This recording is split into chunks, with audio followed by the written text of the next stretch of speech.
اعوذ باللہ من الشیطان الرجیم بسم اللہ الرحمن الرحیم۔ زمین سورج سے تیسرا سیارہ ہے اور واحد فلکیاتی جسم ہے جس پر زندگی موجود ہے۔ یہ اس لیے ممکن ہے کہ زمین ایک سمندری دنیا ہے جو نظام شمسی میں واحد ہے، جو مائع سطحی پانی کو برقرار رکھتی ہے۔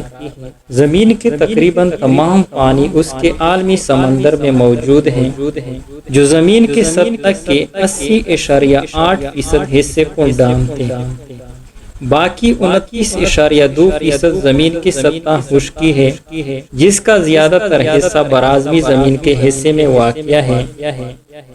زمین کا زیادہ تر حصہ کچھ حد تک مرطوب ہے اور پودوں سے ڈھکا ہوا ہے، جبکہ زمین کے قطبی صحراؤں میں بڑی برف کی چادریں زمین کے زیر زمین پانی، جھیلوں، دریاؤں اور فضائی پانی سے زیادہ پانی محفوظ رکھتی ہے۔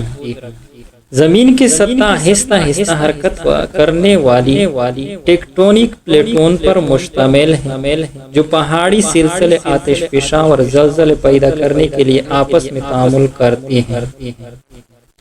زمین کی انسانی آبادی 7 ارب 60 کروڑ سے تجاوز کر چکی ہے اور انسان اس پر ہمہ جنگوں میں مصروف رہتے ہیں۔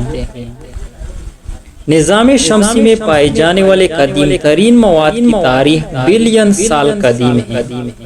آغاز میں زمین پگھلی ہوئی حالت میں تھی، لیکن وقت گزرنے کے ساتھ ساتھ زمین کی فضا میں پانی جمع ہونا شروع ہو گیا اور اس کی سطح ٹھنڈی ہو کر ایک قرش کی شکل اختیار کر گئی۔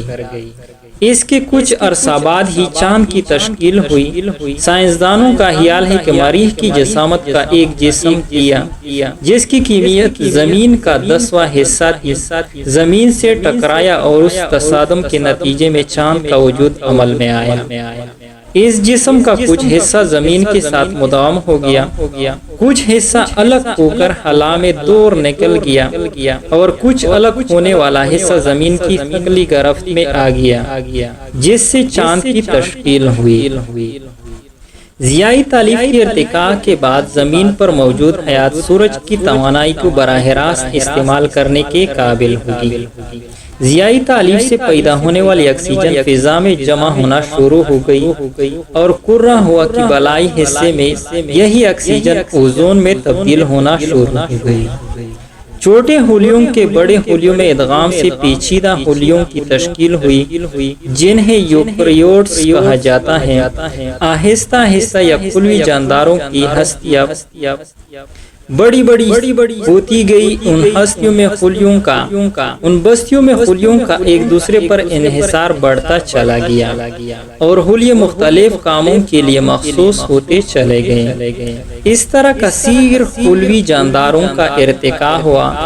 زمین کی بالائی فضا میں پیدا ہونے والے اوزون نے آہستہ آہستہ زمین کے گرد ایک حفاظتی حصار قائم کر لیا۔